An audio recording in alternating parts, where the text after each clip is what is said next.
Donc, Ravre, on va commencer le deuxième cours de Ilchot Shabbat. On va résumer un petit peu ce qu'on a vu la semaine dernière. On va corriger une erreur que j'ai faite la semaine dernière. Et oui. Ça arrive à tout le monde, même au meilleur. Non,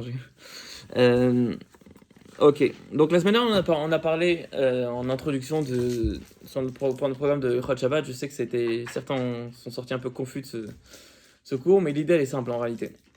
L'idée, elle est que le fond de Shabbat, l'âme du Shabbat, c'est quoi l'âme du Shabbat? C'est que le Harizal dit que Shabbat, c'est le moment de Aliyat HaOlamot, l'élévation des mondes. Et donc, il explique, l'Admor HaZaken, cette phrase du Harizal, il a expliqué que durant la semaine, certes, Dieu il a mis à disposition tout ce qu'on a besoin pour vivre, mais on doit quand même travailler la matière, travailler les matières premières pour pouvoir en arriver à ce qu'on a réellement besoin. Donc on doit planter le blé, moudre le blé, etc. Pour avoir de quoi manger.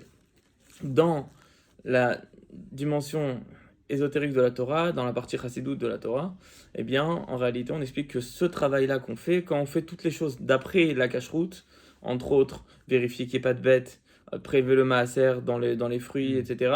Quand on fait tout d'après la Torah, en réalité, on raffine ces aliments-là. Donc, la préparation de ces aliments-là, elle permet d'élever, donc elle permet de rendre ces aliments-là aptes à la consommation, et aussi, et d'après la Torah, et dans les lois, dans les lois de la nature. Et donc, durant la semaine, on prépare pas seulement à manger, mais on raffine aussi des étincelles de divinité qui sont dans la nourriture, à travers notre travail qui est fait d'après la halakha. Maintenant, Shabbat, c'est le moment où, comme le Harizal dit, le monde il s'élève. Donc, quand les mondes s'élèvent, ce qui se passe, c'est que on n'a plus à avoir affaire avec les 39 travaux de Shabbat, donc ça veut dire avec le fait de préparer à manger. On doit avoir la nourriture déjà prête. Et seulement les choses qui sont réellement couper une salade de façon simple et disposer les salades dans des ravis, etc. Ça, c'est pas considéré comme un travail, donc on a le droit de le faire. Mais sinon, tout doit être déjà prêt. Pourquoi? Parce que Shabbat, c'est pas le moment du raffinement, donc c'est pas le moment où on doit se préoccuper de raffiner de nouvelles étincelles. Ça, c'est d'un côté. Et d'un autre côté, à chaque fois qu'on mange des aliments pendant Shabbat, tout est automatiquement élevé dans la Gdusha, et donc on n'a pas à faire forcément itkafia, à se forcer à ne pas manger, etc. Shabbat, c'est bien de se faire plaisir, et évidemment, il faut mettre une limite à cela. Il faut se faire plaisir, comme le Shalom il dit, faut pas être me'aneg et tatzmo, faut pas se faire plaisir à soi-même, mais faut honorer le Shabbat, faut se faire plaisir pour le Shabbat. Ça, c'est le but. Donc tout ça, c'était la partie spirituelle du Shabbat. Et on a expliqué aussi la semaine dernière que, on a parlé de l'importance d'étudier les lois du Shabbat, on a expliqué le principe fondamental de Yeshayahu, le prophète Yeshayahu, il dit Vekarat ala Shabbat oneg, ekdosh Hashem mechubad. Il faut appeler le Shabbat un moment de plaisir pour sanctifier Hashem qui est honorable. Donc, Yeshayahu, ce qu'il dit ici, c'est qu'il dit qu'il faut honorer Shabbat et profiter du Shabbat. Donc, ça veut dire que ces deux aspects-là, profiter et honorer Shabbat, ils sont dictés par un prophète. Dictés par un prophète, ça ne veut pas dire que c'est un commandement de la Torah. Pas forcément, parce que ça peut être dicté par un prophète, et Divrei Kabbalah, en fait, c'est pas des halachot. Bienvenue, Chevre. Il y a même des piments au cas où si on n'était pas assez. Exactement, c'est pour faire aigre douce. Aigre douce, c'est la version aigre douce. Erev Tov, Bruch Ema Bohem. C'est quoi le sujet? Ilchot Shabbat. Je suis arnaqué quoi. Pourquoi on a arnaqué? Tu m'as dit que c'est sur le mariage. Non, carrément. Merci. Non, je vais parler un petit peu de ça. Je t'explique qu'il est en train de s'enregistrer alors. On va le laisser tranquille. Les amis, vous avez un support là-bas en hébreu. Alors certes, le support c'est un livre de halachot, de halakha pratique Chabad, mais on va citer, comme d'habitude, les commentaires, les opinions séfarades et ashkénazes quand c'est des opinions importantes. Mais pour le shiur d'aujourd'hui, la majorité des choses qu'on va dire, elles seront d'après tous les avis. Donc, comme je disais, on résume le cours de la semaine dernière. On a une mitzvah, on a un passouk dans Yeshayahu qui nous dit qu'il faut profiter du Shabbat et honorer le Shabbat. Et on explique en fait, le Mishnah Berurah il emmène tout au début du Siman Resh Membet, il emmène le Mishnah Berurah que d'après certains décisionnaires, honorer le Shabbat et profiter du Shabbat, c'est Mina Torah, c'est une mitzvah de la Torah. D'après d'autres décisionnaires, c'est Midei Rabbanan, c'est seulement un rajout que les sages ont fait qu'il faut pour ajouter sur le Shabbat. L'Admor Hazaken, il établit en fait qui sont ces opinions-là. Il dit que Rashi tient que c'est Midoraita, c'est de la Torah. Et le Rambam, il prouve dans une suite il emmène une suite de preuves qu'en réalité le Rambam il tient que profiter du Shabbat et honorer le Shabbat, c'est seulement un commandement des sages. Qu'est-ce que ça change, que ça vienne des sages ou que ça vienne de la Torah? Alors ça change dans le fait que la Gemara a dit que En Simcha ela bebasar veyayin. La joie ne peut se concrétiser seulement avec de la viande et du vin. Donc si on a un commandement de la Torah de se réjouir et de prendre du plaisir au Shabbat et d'honorer le Shabbat, alors ce commandement-là, il va prendre cette définition-là spécifique que la Gemara nous a donnée, donc il faudra manger forcément de la viande et boire forcément du vin. La semaine dernière, on était dans le sens, en réalité la semaine dernière j'ai fait une erreur parce que j'ai mis Yom Tov à la place de Shabbat, c'est pour ça que c'est important de clarifier ça. Par rapport à Yom Tov, on a une mitzvah de se réjouir, c'est écrit clairement dans le verset. Le verset dit V'samachta bechagecha. Par rapport à Shabbat, certes, par rapport à Shabbat, c'est écrit dans le Sifri, dans le Midrash, dans Parashat Ba'alotra, que Shabbat c'est un jour de Simcha. Il y a écrit Ubeyom Simchatrem, et le Midrash il dit que c'est quoi Yom Simchatrem, le jour de vos joies? C'est Yom HaShabbat. C'est le jour du Shabbat.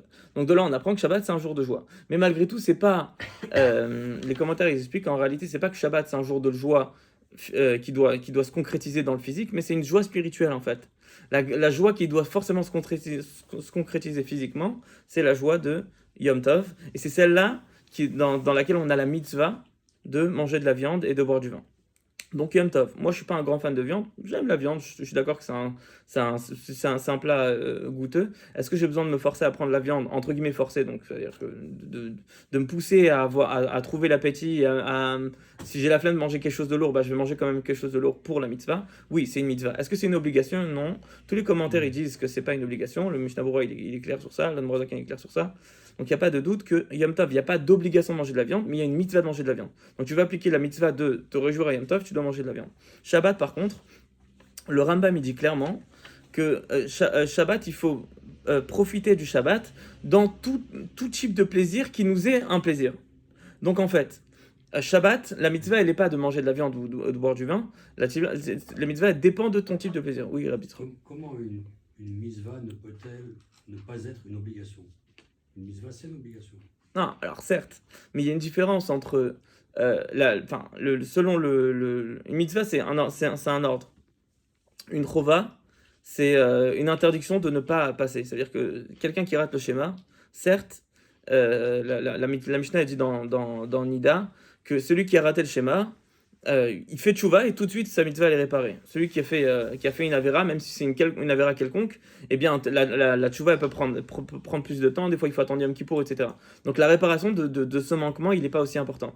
Donc certes, en fin de compte, dans l'application concrète, moi je sais que j'ai une mitzvah ou que je sache que j'ai une obligation, je dois le faire. Mais la question elle est, quand je l'ai manqué, où est-ce que ça va? Non mais la formulation, elle a l'air étrange, puisqu'on a l'impression que pour arriver à une simcha, ça ne doit passer que par ça.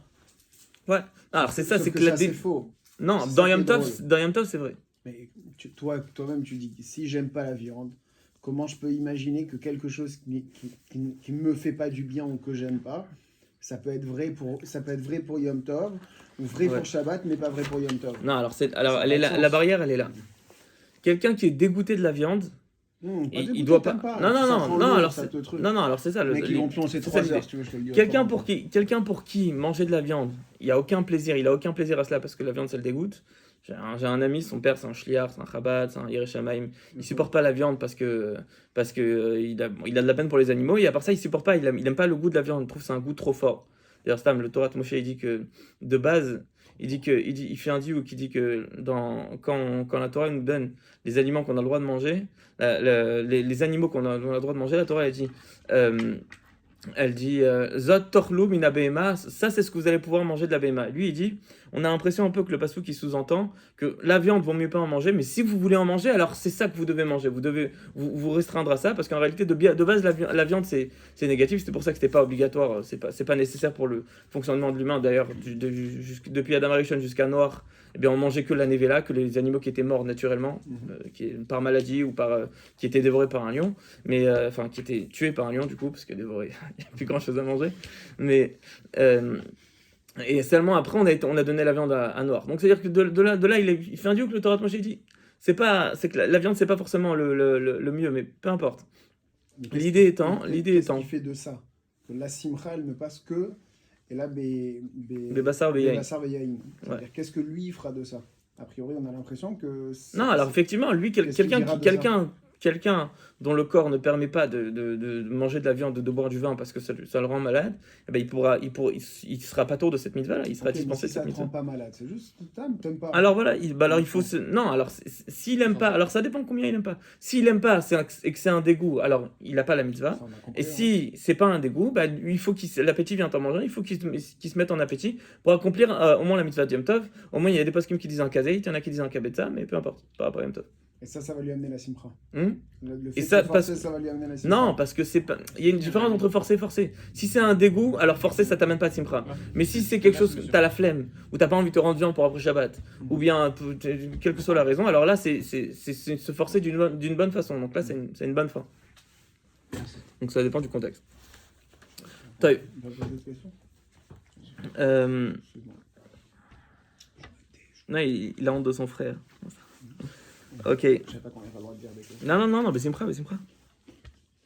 Ok. Donc on a compris. Alors Stam. Maintenant le Mishnah Berurah il est très clair. Il dit quand moi je vais faire la sélection des plats que je vais manger Shabbat. Alors il dit la majorité des gens ils ont l'habitude de se réjouir, de prendre du plaisir Shabbat avec de la viande, avec du vin. Le Mishnah Berurah il dit moi par contre à mon époque, le Mishnah Berurah il dit, bon, qui parle il y a 100 ans, à l'époque du Chavetz Chaim, eh bien, lui il disait, nous à notre époque, c'est pas une coutume de boire du vin pour se réjouir. De la viande, oui, mais le vin, pas forcément. Donc il dit, du coup, il n'y a pas de ignat de boire du vin, et donc on boit d'autres boissons qui nous sont délectables pendant Shabbat.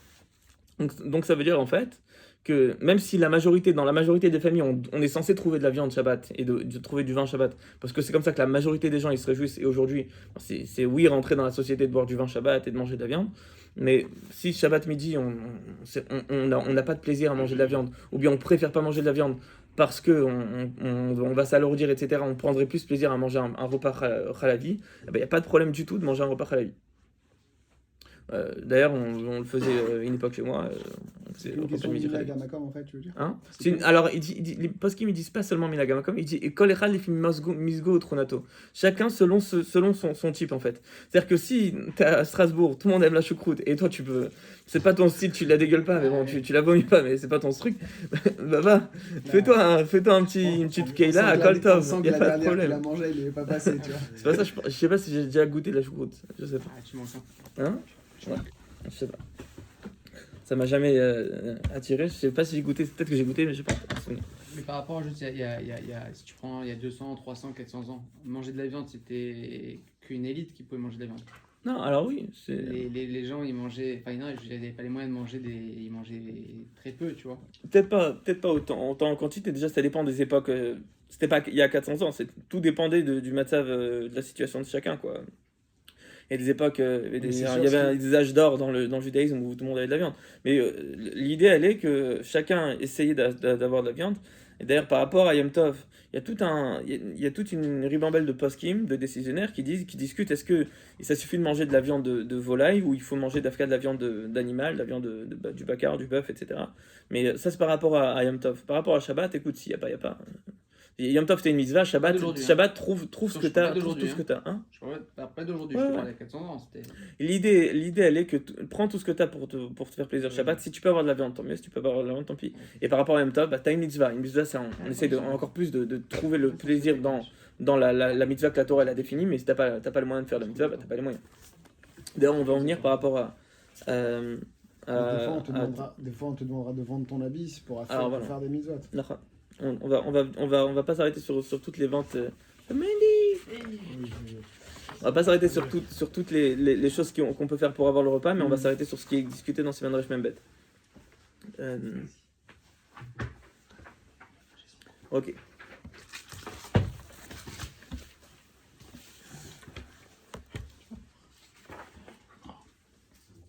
Tu commences. Ok. Donc on a mentionné que honorer le Shabbat, c'est avec les vêtements, c'est avec des vêtements propres. Ouais. Honorer Shabbat, c'est avec des vêtements propres. Avoir des vêtements spéciaux pour Shabbat, c'est bien. Mishnah Berurah, il dit qu'il ne faut pas remettre les mêmes vêtements Shabbat sans les laver. Bon, aujourd'hui, avec les costumes, je ne sais pas comment ça fonctionne. Ça serait une discussion parce qu'un costume, ça ne se lave pas tous les jours. Donc je pense que dans ce cas-là, il serait d'accord. Mais en tout cas, l'idée, elle est que les termes de la Mishnah par rapport à honorer le Shabbat, c'est d'avoir des vêtements propres. C'est pas forcément d'avoir des vêtements destinés à Shabbat, c'est surtout des vêtements propres. Donc il y en a qui lavent leurs vêtements tous les vendredis. Et donc, enfin, ils lavent le jeudi, comme on va voir, parce qu'il faut laver les vêtements le jeudi. C'est-à-dire qu'ils prévoient, ils lavent leurs vêtements une fois par semaine et ils les portent la première fois le Shabbat. Par rapport à Yom Tov, par contre, il y a une mitzvah d'avoir des vêtements particuliers, spécifiques pour Yom Tov, et donc même en dehors des vêtements qu'on porte Shabbat. Il faut avoir des vêtements spéciaux pour Yom Tov. Et bon, on va pas s'arrêter beaucoup de... Ça, c'est le Mishnah Berurah qui dit ça? Ouais. Spécifiquement pour Yom Tov et que ce Shabbat, ça marcherait pas? Ouais.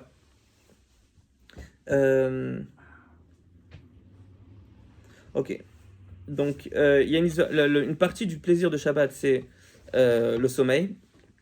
Donc, comme on expliqué la semaine dernière, l'idée c'est pas d'oublier le Shabbat tellement on veut faire profiter de notre corps. L'idée elle est quand même d'avoir une expérience spirituelle, mais le corps aussi doit y participer. Et comme certains décisionnaires ils ont dit que en réalité plus on profite Shabbat physiquement, plus l'âme en plus qu'on reçoit pour le Shabbat, eh bien elle a plus de facilité à s'installer parce que quand on prend plaisir dans des choses, ben, on a un esprit plus large pour étudier la Torah et pour s'attacher avec Hachem. Si quelqu'un il a vomi Shabbat, on a expliqué que s'il a vomi puisqu'il est malade, bah il est malade, si c'est pas bon pour lui de remanger, bah c'est pas bon. Si par contre il a mis les doigts pour se faire vomir parce qu'il avait trop mangé et qu'en fin de compte il a plus rien dans le ventre, eh bien il doit remanger au moins un minimum d'une Seuda pour avoir quelque chose dans le ventre, parce que ça suffit pas d'avoir profité au niveau du palais, il faut aussi profiter au niveau de l'estomac, il faut avoir le plaisir d'avoir des intestins, l'estomac rempli. Alors par rapport à la vaisselle de Shabbat, quelle vaisselle il faut avoir pour Shabbat? Il faut en Shabbat manger dans des assiettes en plastique. Évidemment qu'on ne parle pas d'une famille avec 15 enfants où la mère elle est débordée et qu'elle fait tout, les trois quarts de tout, etc. Mais quand on a la possibilité, c'est bien d'avoir des vaisselles honorables pour Shabbat, de sortir les kelim, tous les ustensiles honorables pour la table de Shabbat. Quelqu'un qui n'a pas beaucoup de moyens, eh bien il embellit sa table juste avec ce qu'il a, mais il positionne les choses bien pour la table de Shabbat, ça fait partie d'honorer le Shabbat. Quelqu'un si Shabbat rentre et quelqu'un est déjà rassasié, bon, il y a des halachot, on n'a pas le droit de fixer un repas à partir de la 9e heure, donc la 3e heure après Chatzot, ça vient à peu près en ce moment 14h. Pas le droit de fixer un grand repas, à moins que tu aies l'habitude de manger tous les jours à cette heure-ci et tu sais que tu auras l'appétit au moment du repas de Shabbat, donc là c'est une autre question. Mais sinon, tu n'as pas le droit de fixer un repas ou de manger quelque chose de trop conséquent dont tu sais que tu vas pas avoir l'appétit Shabbat. Quelqu'un concrètement qui n'a pas l'appétit Shabbat, il doit manger un minimum une Seuda avec goûter un morceau de viande, goûter un morceau de... genre avoir le minimum du plaisir qu'on peut avoir pendant Shabbat. On a expliqué la semaine dernière que quelqu'un qui n'a pas les moyens de s'offrir une Seuda de Shabbat, eh bien, il pouvait emprunter et Hachem allait lui rembourser. Alors j'ai lu une sikha du Rabbi, un vort du Rabbi par rapport à ça. Le Rabbi il déduit, il dit quand on dit que toi tu dois emprunter, tu vas mettre en gage quelque chose pour ce prêt-là, il faut que tu aies de quoi mettre en gage. Ça ne veut pas dire forcément que tu dois... Si tu empruntes à un ami qui te dit non, moi je te fais confiance que tu vas me rembourser, ben, tu n'as pas besoin de lui donner un gage. L'idée c'est d'avoir une valeur équivalente de l'argent que tu vas emprunter. Maintenant, le Rabbi on dit sur cette façon d'emprunter pour pouvoir payer les sorties de Shabbat, on dit que c'est Hachem qui va rembourser. Sur ça, le Midrash, il dit, le pasuk qui dit, la voix là, il va niporéa, enfin, les Chachamim, ils disent, la voix là, il va niporéa, emprunter sur moi, et c'est moi qui vais rembourser, c'est Hachem qui va rembourser. Mais d'un autre côté, il faut quand même avoir les moyens. Donc, de là, le Rabbi dit, quelqu'un qui n'a pas de quoi mettre un gage, il ne peut pas emprunter. Et ça, c'est d'un côté. Et d'un autre côté, quelqu'un qui a mis un gage, il ne doit pas dire ouais, ok, je vais oublier le gage, de toute façon, il est perdu, je vais finir par le vendre, et c'est comme ça que je vais rembourser ma dette. Non, il faut savoir qu'on peut quand même compter sur Hachem. Mais la règle, elle est que toi, tu comptes sur Hachem quand tu empruntes. Hachem, il dit que par rapport aux sorties de Shabbat, Hachem, tout ce qu'on dépense, il est sur lui, entre guillemets. Mais d'un autre côté, il faut qu'il y ait quand même une partie de l'homme, une partie de nos moyens qui soient impliqués dans cette affaire, et pas juste tout compter sur Dieu et totalement s'oublier.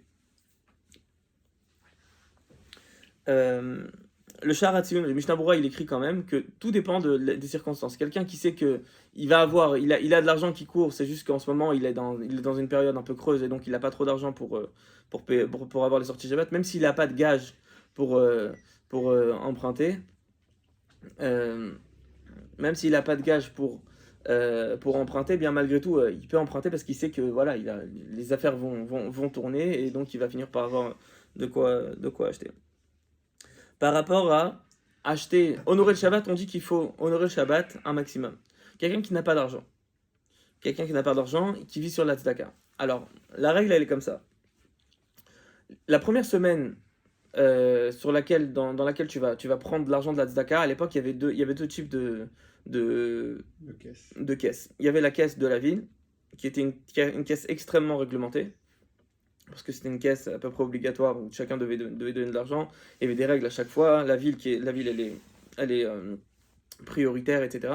Et il y avait des caisses qui étaient indépendantes, comme aujourd'hui on a plein de keren qui sont indépendants, des associations qui sont indépendantes. En Israël, on voit énormément ça. Les gens ils vivent des fois de la tzedaka. On ne rendait pas compte combien le peuple juif, c'est un peuple qui donne. Et quand on est là-bas, on va chez des gens, on discute avec les gens, on se rend compte qu'en Amérique, aux États-Unis et en Israël, les gens ils donnent une tonne. Baruch Hashem, c'est beau de voir le Ham Israël comme ça. Mais il y a des règles sur combien on peut dépenser avec l'argent de la tzedaka pour le Shabbat. Les Chachamim disent assez Shabbat rachol b'tistarech labriot. Passe un Shabbat profane, mais n'aie pas besoin des gens. C'est-à-dire que la règle de base, elle doit être comme ça. Maintenant, quelqu'un qui quoi, donc ça veut dire que Hein, c'est Rambam qui dit ça, non? c'est les Chachamim déjà, la Gemara. Maintenant, ça c'est la règle de base. Maintenant, quelqu'un qui a déjà pile ce qu'il lui faut pour vivre la semaine, eh bien, il n'a pas le droit de demander à quelqu'un des sous pour acheter du poisson Shabbat, pour acheter même une salade en plus pour Shabbat, même pas une seule salade. Qu'est-ce qu'il peut faire? Le Tour lui-même, il témoigne sur lui-même, Rabbi Yaakov Ben Asher, le fils du Roche, il témoigne que lui-même, il n'avait pas de moyens, et donc lui, il mangeait moins la semaine pour avoir quelque chose en plus de Shabbat, même si c'était symbolique, s'il n'y avait pas grand-chose. Ça, c'est la règle de base. Maintenant, quelqu'un qui dépend déjà de la tzedaka. Toi, tu demandes déjà de l'argent. Alors qu'à partir de quand tu es considéré comme quelqu'un qui dépend déjà de la tzedaka, c'est à partir de la deuxième semaine où tu demandes. C'est-à-dire que si quelqu'un il va demander à la tzedaka, l'Admor Zakan il dit que la règle elle était dans les villes, les gens ils demandaient 40, ils recevaient 14 repas pour la semaine. 14 repas, un repas pour le matin, un repas pour le soir. C'était quoi le repas? C'était du pain et des légumes. Peu importe quels étaient les légumes, une quantité de pain, une quantité de légumes, pour avoir quelque chose à tremper avec ton pain. Donc, la première semaine, tu reçois seulement 14 repas. Pour Shabbat, tu reçois comme si c'était un jour normal.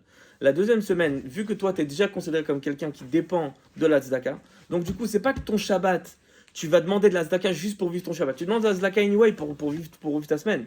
Alors du coup, là, pour le Shabbat, tu vas prendre un troisième repas, c'est Oudash Tishit, donc tu vas prendre 15 repas en tout, plus un morceau de poisson et quelques légumes un poisson et un légume pour faire ton Shabbat.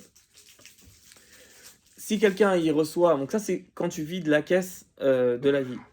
Quelqu'un il vide une caisse indépendante, imaginons que moi je reçois un complément pour mon loyer tous les mois, ou un complément peu importe, je reçois une aide de 1500 € par mois d'une association, qui a chez Mishmar, qu'on n'a jamais besoin, etc. Donc je reçois 1500 € par mois, il faut que je mange ce que j'ai besoin toute la semaine, et après je peux garder un maximum. Si j'ai 500 € à mettre sur le Shabbat, je mets 500 € sur les Shabbats, sur les Shabbatot du mois. La seule chose à laquelle il faut faire attention, c'est de ne pas trop exagérer Shabbat, au point où pour le reste de la semaine, tu vas avoir besoin de demander de la tzedaka encore. Donc vous avez compris les règles. On va reprendre dans les mots. On était à page 22, donc la deuxième page du du livret, on était à Srirat Shabbat, le paragraphe Srirat Shabbat au milieu de la page. Ok. נאמר בתורה זכור את יום השבת לקדשו ודרשו על זה בית שמאי שתזכרו מיום ראשון בשבוע. Nos sages nous disent, il faut se souvenir du Shabbat pour le sanctifier, ça fait partie des 6 souvenirs qu'on doit avoir tous les jours, pour compter le souvenir de Amalek, le souvenir de la faute du Vaudor, le souvenir du don de la Torah, le souvenir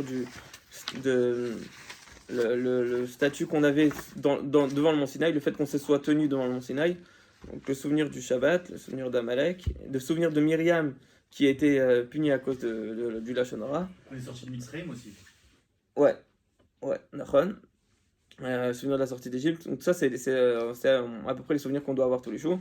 Donc l'un des souvenirs, c'est le jour du Shabbat. Alors Beth Shammai, il dit dans la Mishnah que tu vas te souvenir du Shabbat depuis dimanche. Comment? Kelomar. Si il m'est arrivé d'avoir quelque chose de beau pour Shabbat, je vais le garder et je vais le mettre de côté pour le Shabbat. Donc de beau ou de bon.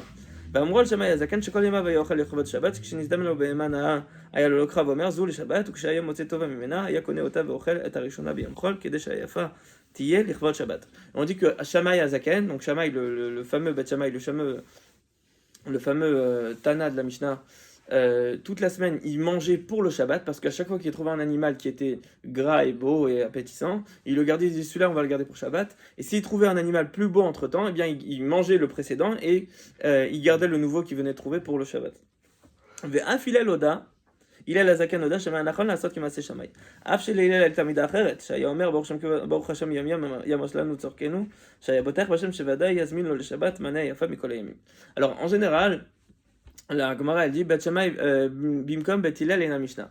Que quand on a une contradiction entre Beth Shammai et Beth Hillel, eh bien les paroles de Beth Shammai ne sont même pas une Mishnah, c'est que c'est même pas un enseignement, on les prend pas en compte dans la halakha. Mais donc à chaque fois qu'on voit une parole de Beth Shammai, il faut faire gaffe, on check tout de suite s'il y a Beth Hillel il a dit quelque chose dessus, parce que si Beth Hillel il a dit quelque chose, c'est lui qu'on va écouter. Alors Beth Hillel lui il faisait pas comme Beth Shammai, mais lui il disait Beth Shammai en réalité il a raison, c'est juste que moi j'ai une autre façon de me comporter, mais c'est quelque chose d'indépendant, ça concerne pas tout le monde. Lui il faisait comment? Il disait moi chaque fois que je trouve quelque chose, un animal gras et beau, je le mangeais pour aujourd'hui et je me disais Hachem il m'enverra mieux demain, c'est-à-dire qu'il avait une confiance en Hachem tellement grande sur la parnassa qu'Hachem va lui donner encore, en lui envoyant encore mieux pour Shabbat, que déjà dans la semaine il faisait pas de provision, il attendait pas. Entre parenthèses, en Chassidut on explique beaucoup que Beth Shammai qui est plus rigoureux au point où il y a plusieurs Mishnayot qui compilent les fois où Beth Shammai il était plus indulgent par rapport à Beth Hillel, et Beth Hillel il était plus indulgent, et donc on compile les Chumrot les fois où Beth Hillel était plus rigoureux. En Chassidut on explique que ça c'est lié aussi avec le Shoresh de la Neshama, la source de la Neshama de Beth Shammai et Beth Hillel. Beth Hillel était plus Chesed, et Beth Shammai il était plus Gvura, il y a plus de rigueur, et donc ça se voyait aussi dans leur comportement. Beth Shammai il garde pour le Shabbat, et Beth Hillel il prend tout de suite, et il dit Hachem il va me porter plus. Kibous lichvad à Shabbat, nettoyer les vêtements pour l'honneur du Shabbat. Ezra Sofer Tiken Sheichapsot Abgadim Beyom Chamishi Beshavua Mishum Kuvod à Shabbat. Donc Ezra celui qui a fait toutes les takanot qui ont caractérisé notre judaïsme aujourd'hui, comme la kippa, le Bet HaKnesset, etc. C'était l'un des derniers des prophètes, il est venu à la fin des prophètes, et lui, c'était un grand scribe, et donc ils ont corrigé énormément de Sifrei Torah, etc. Ils ont fait énormément de takanot, énormément de règles à appliquer pour Shabbat, et pour donner plus de structure au judaïsme dans son application. Donc Ezra Sofer il disait, il a été métaken, il a instauré à ce que on lave nos vêtements le jeudi de la semaine, le jeudi. Mishum kvod ha-Shabbat, kelomar mipnei shebe'erev Shabbat en pnai lechabes ela tzarich להתעסק בכבוד השבת, וגם בזמננו כשיש מכונת כביסה, מן הנכון להקפיד על תקנה זו. Donc il disait, il faut laver les vêtements le jeudi parce que vendredi on n'a pas le temps, et puis on veut, dans tous les cas, le temps qu'on a, on veut le dédier à préparer le Shabbat. C'est pour ça que il a instauré à ce qu'on lave les vêtements le jeudi. Aujourd'hui on a une machine à... Faut que ça sèche aussi. Ah ouais, il n'a rien à mis, donc comme ça le vendredi soir, effectivement. Ouais, t'as raison, tu veux dire que c'est pragmatique en fait, parce que sinon vendredi soir t'as rien à mettre, effectivement. Maintenant, aujourd'hui où on a une machine à laver et des sèche-linges et que tout est facile, etc., ça ne prend pas le temps de mettre une machine en place, c'est minanachon la hasad, ça veut dire qu'en fait, c'est pas une obligation, mais c'est une bonne chose à faire. Donc évidemment, tu as une machine à faire, tu la fais en Shabbat, il n'y a pas de problème. Mais si on peut, on s'est organisé à faire le jour des machines le jeudi, c'est mieux pour garder cette takana de Ezra. Maintenant, D'autant plus que Rav Shlomo Zalman Auerbach, il écrit que vu qu'aujourd'hui on lave toujours les vêtements pour la veille, alors il dit c'est bien de laver les vêtements de vendredi soir, la veille, comme ça on fait comme on fait en semaine, donc ça montre qu'on se prépare à Shabbat. Aujourd'hui on a une machine à laver, donc on doit garder cette xéra-là. Par rapport à allumer une machine à laver pour qu'elle tourne pendant Shabbat, donc tu allumes la machine à laver avant Shabbat et elle va tourner pendant Shabbat. Alors, il y a une marloquette entre Beth Shammai et Beth Hillel dans la Mishnah, dans Shabbat. Est-ce que Adam et Tzuval Shvitat Kelav, est-ce qu'on est ordonné à ce que nos ustensiles, nos biens, soient aussi, se reposent aussi durant le Shabbat? Donc, est-ce que j'ai le droit d'avoir un moulin qui fonctionne pendant le Shabbat, etc., etc. La règle, elle est, Beth Shammai, il tient que nos biens doivent se reposer entre guillemets le Shabbat, pas seulement nos animaux mais aussi nos biens. Et Beth Hillel il dit non, tes biens ils n'ont pas besoin d'être reposés le Shabbat, c'est du minéral, il n'y a pas de problème que ça continue à travailler pendant Shabbat.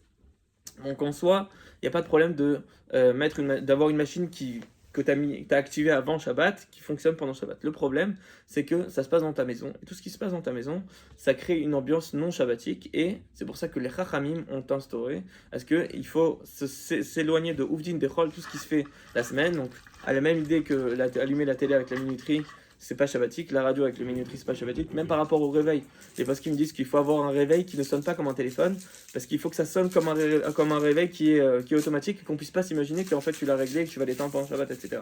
Donc, ça c'est des choses qui sont des halachot, c'est pas des choses en plus, c'est des choses obligatoires. Afia lichvod ha-Shabbat. Mishum kvod v'onek Shabbat, nagu lefod babait, chalot lichvod ha-Shabbat, velu iknot mukhan comme b'shar yom ha'tachol ve'en leshan taminag. Donc pour l'honneur et le plaisir du Shabbat, on a la coutume de cuire des chalotes pendant Shabbat, pour Shabbat, en l'honneur de Shabbat, et de ne pas acheter à la boulangerie comme on a l'habitude de faire en semaine. Il ne faut pas changer cette coutume-là. Alors ça c'est une coutume qui n'est pas emmenée dans le Shulchan Aruch. Pour les Sfaradim, c'est sûr que ça fait partie d'honorer Shabbat et de prendre plaisir Shabbat, de faire des chalotes soi-même. Ça, il n'y a pas de doute, mais il n'y a pas cette takana là, donc c'est pas aussi, ça n'a pas la même ampleur, mais c'est sûr que c'est bien de le faire. Par contre, ça c'est chez les Ashkenazim, c'est quand même un peu plus accentué, même si dans tous les cas c'est une chose qui est bien, c'est pas obligatoire. Ça change pas. Vous avez dans la note 7, venons on le lit, Ashur la frachat chala bibracha ou elef shashmeot shishimeshesh, nekuda sheva, v'ashur la frachat chala lo bracha ou elef matayim shloshim. Donc il nous donne la quantité de pâte pour prélever la chala avec bracha, c'est 1600, vous avez la quantité en grammes, et vous avez la quantité après pour prélever la chala sans bracha. J'ai pas eu le temps, enfin j'ai pas pensé à vérifier c'est quoi les quantités pour un séfarade au niveau de la frachat chala. L'idée, je réfléchirai après, vous me ferez penser. Je crois pas que c'est celle-là. Ouais, si je veux bien que tu me la donnes, si tu veux. L'opinion la plus répandue. C'est pas 2000. Ça, c'est l'opinion qu'il a emmenée ici, c'est l'opinion de Raprem Nae pour la Chita Trabad. Moi j'avais en tête 1, 2 et 1, 5. Ouais. On n'est pas loin de ça. Hein, mais... Non, c'est pas grave, on verra. Après, Stam, vérifie que le shiur que tu donnes, ce soit pas Chazonish. Parce que Chazonish, c'est Ashkenaz, c'est pas Sfarad. Donc en réalité, pas de problème de. Si le Chazonish était Sfarad. Hein? Ouais, ça aurait été une autre ambiance. Ça se saurait. saurait. À campagne. Oh, tu me sauves la vie, Baba. Comment j'ai besoin d'un verre d'eau, mais d'une force. Et je l'ai vu. Le rêve est rabotaille. T'as vu le débit en plus? J'ai senti. Ouais. De l'eau du quoi? De l'eau. Coca, il est réservé à Shabbat. il a plus le nom de Coca, il est fini là. Plus de gaz, c'est plus du Coca. Si tu veux. Bon, LK. Donc par rapport à la chala, le Mishnah Berurah il rajoute une autre raison pour laquelle on a besoin de prélever, de cuire des chalots et de prélever la chala et Erev Shabbat. Alors il dit comme ça. Il dit la chala, c'est l'une des mitzvot qui viennent arranger le monde de manière générale, comme la mitzvah des bikurim et la mitzvah du maaser. Le bikurim, c'est emmener les prémices, les premiers fruits qu'on récolte. Le maaser, c'est aussi un dixième de notre récolte. Ça vient arranger le monde d'un point de vue spirituel. On prend une partie du monde de notre récolte matérielle, on l'apporte au Beth Amikdash, au Kohen, etc. Il dit spécifiquement la chala, elle est liée avec la veille de Shabbat. Adam Arishon, il a été créé la veille de Shabbat. Avec quoi il a été créé? Il est écrit dans le Midrash que Hachem, comment il a créé chacun des animaux? Il les a créés avec la terre, il a fait une patte avec la terre, il a formé chacun des animaux. Et l'homme aussi, il a été créé avec ça. Et l'homme, il est appelé la chalato shalolam, la chala du monde. Pourquoi? Parce qu'Hachem, il a prélevé l'homme parmi toute la patte qu'il a fait pour créer la totalité de la création, la totalité des animaux, des êtres vivants. Et il a fait l'homme pour que l'homme il puisse arranger le monde et donner un sens au monde. Donc ça c'est la raison pour laquelle le Mishnah Berurah dit que on doit faire la chala Erev Shabbat, prélever la chala Erev Shabbat, parce que la chala c'est une mitzvah qui vient réparer ce que l'homme il a détruit le premier vendredi de la création du monde. Le premier vendredi on a fait la faute du péché, donc on a détérioré le monde, et donc là on vient réparer la faute de l'homme avec la chala. Une parenthèse, pourquoi c'est la femme qui fait la pâte, qui fait la chala et pas l'homme? Alors bon, j'ai lu vite fait en passant comme ça avant de venir, j'ai pas de référence, mais en tout cas ça correspond très bien avec la Shita Traba, pour ceux qui sont perturbés. Que en fait, déjà certaines personnes pensent que c'est la femme qui fait la chala parce que la femme c'est elle qui a poussé l'homme à fauter, c'est elle qui lui a donné du fruit, et donc c'est sa faute. Maintenant, Stam, on peut pas dire ça parce que Rashi tout de suite dans l'histoire de la faute du fruit, il dit que quand Hachem il a réprimandé Adam sur le fait qu'il ait mangé le fruit, il a dit c'est la femme que tu m'as donnée qui m'a fait manger du fruit. Et Rashi il dit tout de suite il a été kofé batova, il a dénié, Hachem il lui a donné une femme et lui il a renié la tova qu'on lui a fait. Au contraire, il accuse les autres à cause de ça. Et il n'admet pas sa propre faute. Donc déjà, il faut admettre notre propre faute. Et la raison pour laquelle, Alpi Chassidout en tout cas, c'est la femme qui fait la chala, c'est parce qu'elle a les moyens d'arranger l'homme. Hachem, il a donné plus de kelim pour arranger l'homme. C'est pour ça que la femme, c'est notre écoute. Ok, les chaim. במקומות שאוכלים פת של גויים ביום חול, טוב להיזהר שלא לאוכלה בשבת, אלא יאפה חלות בביתו, מפני שזהו כבוד ועונג השבת שאוכלים לחמים כשרים. Alors, cette halakha va être choquante, donc on va expliquer un peu ce qui se passe. Dans les endroits où on mange du pain de goyim, ça veut dire du pain non allumé par un juif. Donc il y a des endroits comme ça, on va expliquer, le long de la semaine. C'est bien de faire attention et de ne pas en manger pendant Shabbat. Seulement on va cuire des chalotes à la maison parce que ça fait partie du kavod et de Oneg Shabbat qu'on mange du pain qui est totalement kasher. Ça veut dire qu'il n'y a pas de doute sur la kashrut. D'ailleurs, c'est bien de ceux qui font pas attention à certaines choses pendant Shabbat, par exemple le lait surveillé, etc. C'est bien que le Shabbat de rajouter un des hidurim aussi dans la kashrut, de prendre de meilleurs RCM. Maintenant par rapport au pain des goïms, alors c'est la raison pour laquelle on ne mange pas le pain d'un goy dans la Gemara a dit que c'est mishum chatnut, c'est pour ne pas qu'on se mélange avec les goïms. C'est-à-dire que si toi tu vas être invité à manger chez les goïms, eh bien tu vas finir par avoir trop de liens avec les goïms et donc on risque de finir par se marier avec eux. Donc ça c'est une xéra qui a été faite sur le pain, la cuisson du pain, c'est une xéra qui a été faite sur la cuisson des aliments, c'est une xéra qui a été faite à la base aussi même sur l'huile. On n'avait pas le droit de prendre l'huile d'un goy, même si l'huile elle n'était pas elle avait rien de mélangé avec du c'est-à-dire que la pugée, tu n'aurais pas pu la prendre. L'huile d'olive pugée, la première pression à froid, la méadrine, ce que tu veux, tu n'aurais pas pu la prendre. Rabbi Yehuda Anassi, il était contre ces xérotes-là, ces décrets-là, il dit que c'était des xérotes qui étaient trop durs. Par rapport à l'huile, il a pu l'annuler parce qu'elle n'a pas été répandue dans le clan d'Israël, donc c'était plus facile de l'annuler par rapport à la xéra du pain. Alors, il n'a pas pu l'annuler, et bon, il y a une histoire, la Gemara raconte qu'il était un. Et du vin. Alors, le vin, il y a deux choses. Le vin, il y a Yain Neser, ils sont Minatora. C'est le fait que le vin, les goïms, ils recopient en fait, comme ce que nous on fait dans les Nessachim, dans verser le vin sur les coins du Mizbeach, du tabernacle, les goïms aussi ils le faisaient, et donc du coup les Chachamim ils ont interdit Stam Yenam, n'importe quel vin des goïms, à cause de Yain Neser, n'importe quel vin auquel un goy il a eu un contact, et à part ça on a une autre xéra dans l'interdit de boire du vin, c'est aussi Mishum Khatnout, ne pas boire des boissons alcoolisées à côté des goïms. D'ailleurs par rapport à, on discutait un peu l'année dernière dans le shiur de Bassar Vechalav, on a ouvert la parenthèse de boire une bière dans un bar, on a dit que c'était pas préférable pour un Yerushalmi, mais dans tous les cas, c'était pas interdit tant que toi tu t'assois pas avec des goïms, tu t'assois entre juifs dans un bar, même si l'ambiance elle est pas, c'est pas l'ambiance la plus adaptée à un juif room, concrètement il n'y a pas d'interdit. Par contre, t'asseoir avec des collègues de travail et boire une boisson alcoolisée, là c'est oui problématique, faut pas boire de boisson alcoolisée avec des goïms.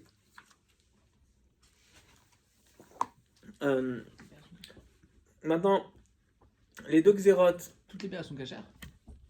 ça dépend. Il y a certaines bières aromatisées qui sont pas cachères, mais dans la liste, ils ont fait le point. Desperados. Ouais, c'est quelque chose. Non, ça, je te dis, c'est sur le bout des doigts. Ça. Accompagne. Maintenant, Stam, les deux décrets de Bishul Goy et de la cuisson d'un Goy et le pain d'un Goy, ils ont des. Certes, les deux décrets ils ont la même raison, mais c'est deux décrets différents avec des agdarot, des définitions différentes. Je vous donne un exemple. Un juif séfarade, quand il mange au restaurant, si c'est le goy qui a cuisiné, même si ça a été allumé par un juif, il n'a pas le droit de manger la cuisine du goy tant qu'il n'a pas, il y a pas un juif qui a participé à la cuisson même de l'aliment. C'est-à-dire qu'il faut qu'on participe dedans. Donc du coup, Stam, une pizza sur l'œuf. Alors une pizza, l'essentiel de la pizza, c'est du pain. Donc il n'y a pas de problème c'est pas considéré comme une cuisson, c'est comme un bichoul, c'est considéré comme du pain. Par contre, l'œuf que tu mets sur la pizza, sur l'œuf, il y a une dit de bichoul, donc c'est toi qui dois mettre l'œuf. Ah, donc ça c'est pour... Bozen par exemple, c'est que des Asiatiques qui Alors, travaillent. on parle de cuisson, ouais, bah c'est problématique. Pour un juif farad, il doit aller à la cuisine et demander à participer à la cuisson de... Ça va l'arranger, Bozen. Hein? Ça va l'arranger, Bozen. Bah écoute, il a un peu moins de travail. C'est Farad, ils prennent des sushis ton maillot. Non, alors c'est différent, le thon maillot, il a acheté déjà cuit. Ce qui pose le problème, c'est pas ça qui pose problème, c'est le riz qui rentre. Ouais, c'est le riz. Ouais. C'est pas le même problème quand tu es dans une réception fasses, d'une toi. bar mitzvah et que le mec il fait des omelettes. Mais et à que c'est 100%. et que c'est un arabe ou ce que tu veux. Tu vois. 100%. C'est juste que là, pour Mais oui, le là, coup, c'est en face de c'est toi, ça, donc tu le c'est plus vois. facile d'intervenir. Dans tous les cas, pour les Ashkenazim et Chabad, il n'y a pas ce problème-là, parce que d'après les Ashkenazim, bah, Bishul Goy, ça suffit que le feu soit allumé par un Goy. Par contre, pour le pain, il n'y a pas cette idée. À partir du moment où c'est allumé par un Goy, ou même si le four il a été allumé 2 fois et ensuite, moi j'ai juste rajouté une braise, et ensuite il a été éteint, et rallumé par le Goy, et bien là, sans que je rajoute une braise, le fait que le four il ait déjà commencé à chauffer, les pierres du four elles aient un peu chauffé, eh bien ça va garder la chaleur, donc là ça va être bon. Sinon, il faut rajouter au moins une braise, une brindille qui va participer au feu. Ça, à ce moment-là, ça suffit. Maintenant, donc ça c'est par rapport à la xéra de Bishul, de Patakoum, le pain d'un Goy. Maintenant, Rabbi Houda Anassi, donc le même sage de la Gemara, qui n'était pas un grand fan de ces décrets-là, un jour il était dans le champ, il a vu un pain, et un pain qui était beau, appétissant, et il a dit pourquoi, qu'est-ce qu'il a l'air bon ce pain, pourquoi les Chachamim ils l'ont interdit? Donc, mais concrètement, il n'a pas non plus enlevé la xéra parce qu'il n'avait pas de moyen contre ça, parce qu'il n'avait pas la xéra, elle s'était déjà répandue. Puis un jour, il a eu ses élèves, ses élèves qui voulaient manger du pain. Il leur a demandé est-ce qu'il n'y avait pas du pain d'un boulanger. Donc de là, la Gemara elle a déduit qu'en fait le pain d'un boulanger, il n'est pas problématique. Pourquoi? La raison elle est simple. Toute l'idée qu'il y a derrière interdire le pain d'un goy, c'est qu'on se mélange avec eux, mais le boulanger, bah, il n'a rien à faire. Il te vend pas le pain en tant qu'ami, il te vend le pain en tant que business. Et d'ailleurs, on le sent dans le portefeuille. Donc, il n'y a pas du tout une raison d'avoir la xéra derrière. Maintenant, ce n'est pas pour autant que la xéra, on permet totalement de manger le pain de la boulangerie d'un goy. D'après le Shulchan Arour, c'est seulement si on n'a réellement pas le choix qu'on peut prendre le pain d'une boulangerie, mais si on a assez de boulangers juifs, eh bien il faut prendre le pain d'un juif. D'après le Rama il dit que dans beaucoup de communautés ashkénazes, on prend l'echatrila, même quand il y a des boulangers juifs, on prend l'echatrila du pain de goy à partir du moment où c'est un boulanger. Par contre, le pain d'un particulier ou bien le pain d'un boulanger à la maison, qui t'invite à la maison, bah là tu n'auras pas le droit de le prendre parce que du coup ça sera personnel. D'ailleurs, le bar et le levouche, le Ateret Zahav, ils ont témoigné tous les deux que dans tous les pays ashkénazes, tout le monde prend le pain d'un goy. Ceci étant dit, le char dit que concrètement, il ne faut pas prendre le pain d'un goy si le pain, à moins que le pain du goy il soit meilleur, mais sinon tu prends pas le pain même d'un boulanger.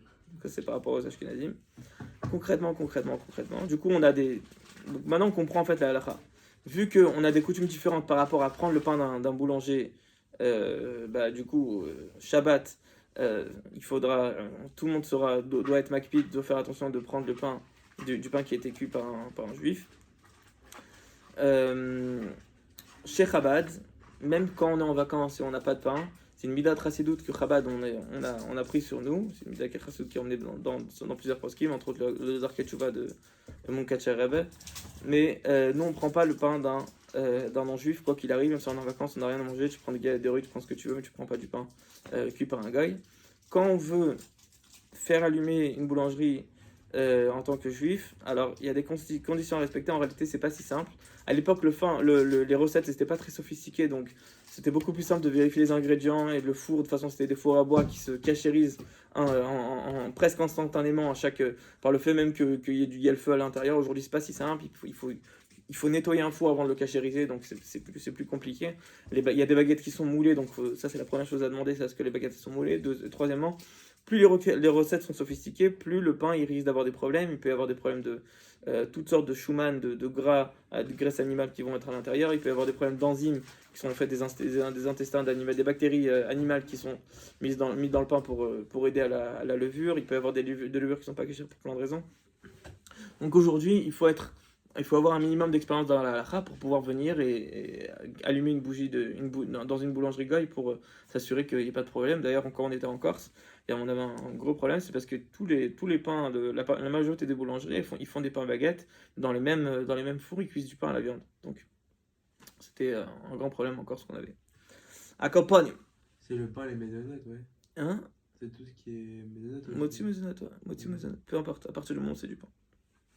À partir du moment où il y a l'une des 5 céréales, c'est considéré comme du pain. Par rapport à Bichoul, il faut que ça soit Ola Shulchan Menachim, il faut que ça soit un plat honorable, donc des chips, c'est pour ça que les chips beaucoup sont pas makpid, etc.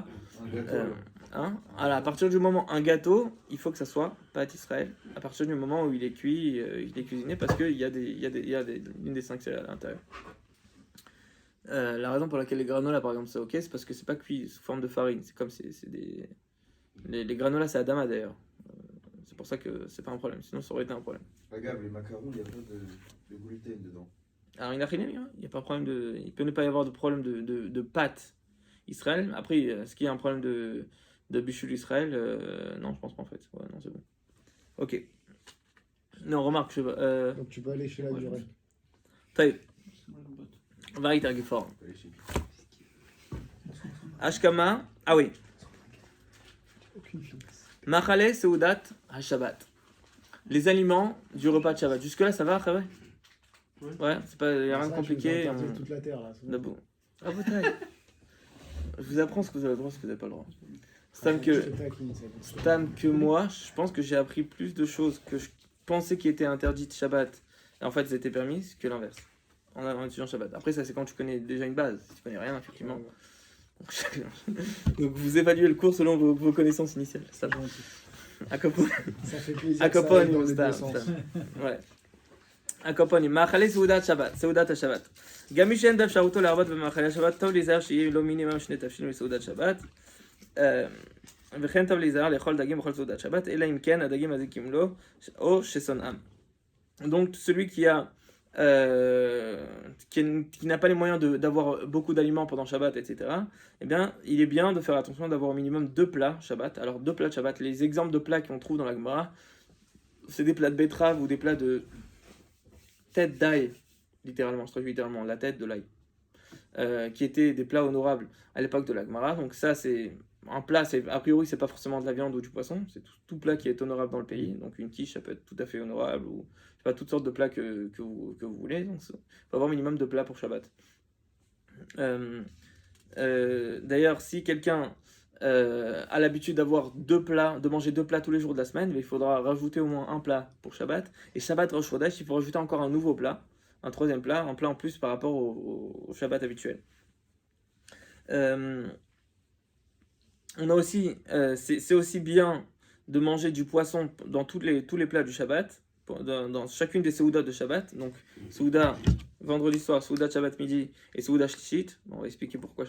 On expliquera en temps venu pourquoi chez Shabbat on se suffit de faire Seouda Shlishit seulement avec des fruits ou avec du mésonote comme des opinions parmi les décisionnaires. Non, on fait pas moti, on fait bedaf pas moti. Et la raison, elle est. Je préfère relire bien les choses pour vous donner une réponse plus simple à comprendre. L'idée, elle est que Souda Shishit, il y a une divergence d'opinion dans la Gemara sur c'est quoi la définition de Souda Shishit. Est-ce que tu es obligé de manger du pain ou pas? Ou la halakha concrète, même dans le Shulchan Aruch Admor Zaken, même dans le Shulchan Aruch que le fondateur de Chabad a écrit, c'est de faire moti.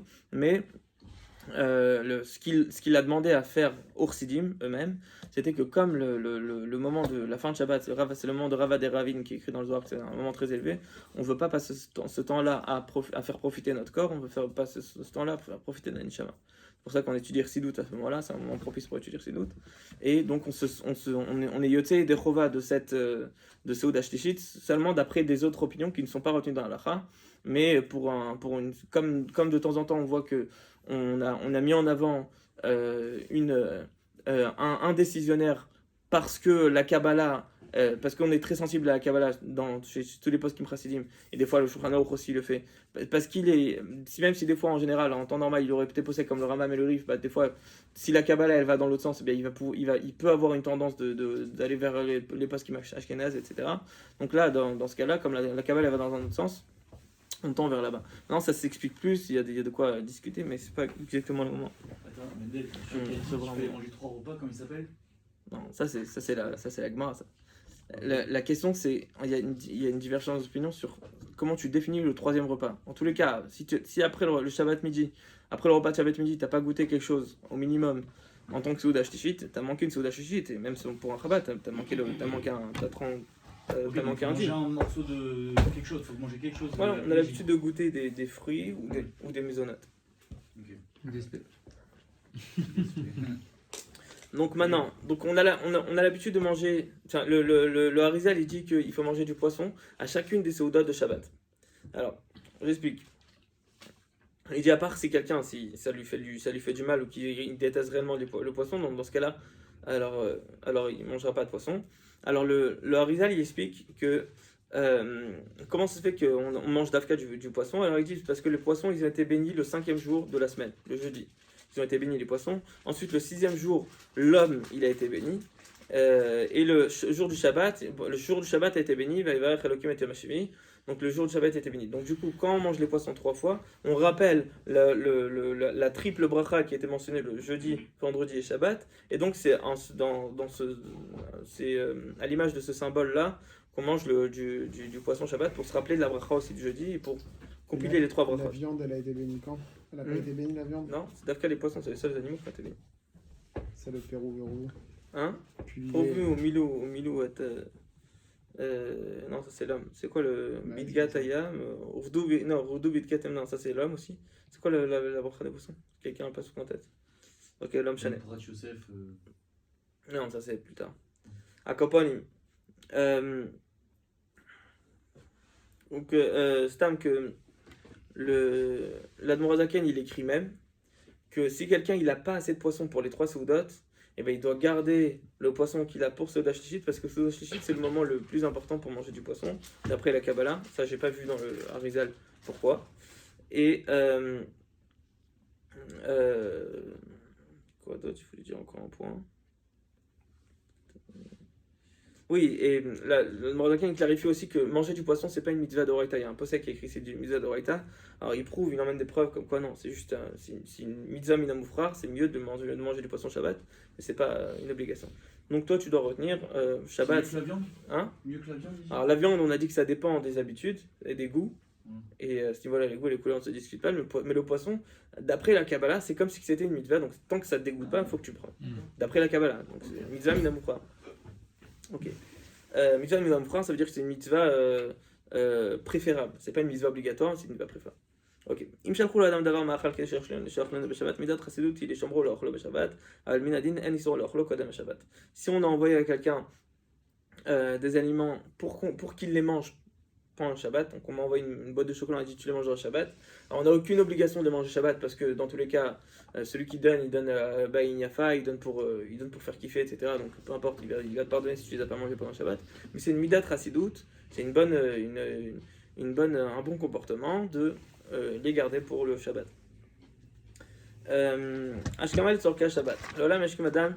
לטרוח ולהכין את צורכי השבת ביום שישי בבוקר, ויש לזה רמז מהתורה, נאמר פרשת המן והיה ביום השישי והכינו את אשר יביאו, מלשון זה משתמש בשעת ההבאה הייתה ההכנה, וזה ההבאה, זמן ההבאה היא בבוקר, כמו שנאמר, וילקטו אותו בבוקר. Alors par rapport à la paracha de la manne, il y a écrit que le 6e jour, ils vont préparer ce qu'ils vont emmener.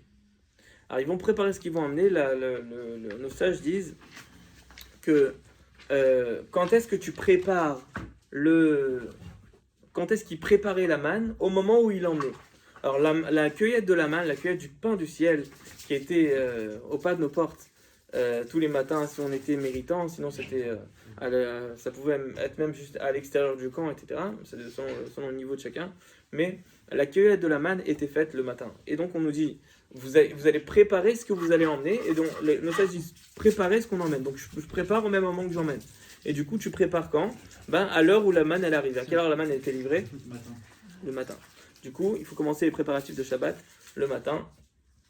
D'ailleurs on peut voir que Baruch Hashem, les Bnat Israël Akshirot, ils prennent l'habitude, les femmes juives prennent l'habitude de préparer le Shabbat souvent le matin, quand elles ne travaillent pas évidemment. Donc elles gardent cette coutume souvent. Par rapport à l'horaire des achats du Shabbat et la priorité des achats du Shabbat par rapport à la tfila ou par rapport à la tfila en minyan, la règle elle est... Non, une seconde, ça va être plus tard. Ok, non. D'abord, la première chose c'est, quand est-ce qu'il faut faire les courses de Shabbat ? La règle elle est que plus tu fais une chose proche du Shabbat, plus ça montre que c'est en l'honneur du Shabbat. Donc, מאכלים שאינם צריכים הכנה לאחר קנייה, כגון משקאות וממתקים טוב יותר לקנותם בערב שבת מאשר ביום חמישי, כדי שיהיה ניכר שקונה אותם לכבוד שבת. Tous les aliments qui n'ont pas besoin de préparation avant, comme les boissons, les bonbons, enfin tous les aliments secs qu'on prend pendant le Shabbat, c'est bien de les acheter le vendredi, la veille de Shabbat, puisqu'il n'y a pas besoin de devancer. Comme ça montre plus qu'on achète ça en l'honneur du Shabbat. אבל המאכלים שצריך לטרוח בהכנתם לאחר הקנייה, טוב יותר לקנותם ביום חמישי מאשר לקנותם ביום שישי, כדי שיהיה לו הרבה פנאי לטרוח בהכנתם ולהתעסק בצורכי השבת. Donc par contre les aliments qui ont besoin d'être préparés, par exemple la farine, les œufs, la poudre d'amande, tout ça, tout ce qui va être servir pour faire les gâteaux et les plats, bien ça il faut les acheter, c'est mieux de les acheter le jeudi pour avoir le temps de préparer les plats convenablement. D'ailleurs je sais pas si on a, enfin moi perso chez moi c'était toujours comme ça, on avait toujours les boissons à acheter. Les boissons, il y a encore un truc qu'on avait oublié dans la liste vendredi, c'est-à-dire que tu peux prévoir tes courses début de la semaine, en tout cas t'as toujours un truc que t'as oublié.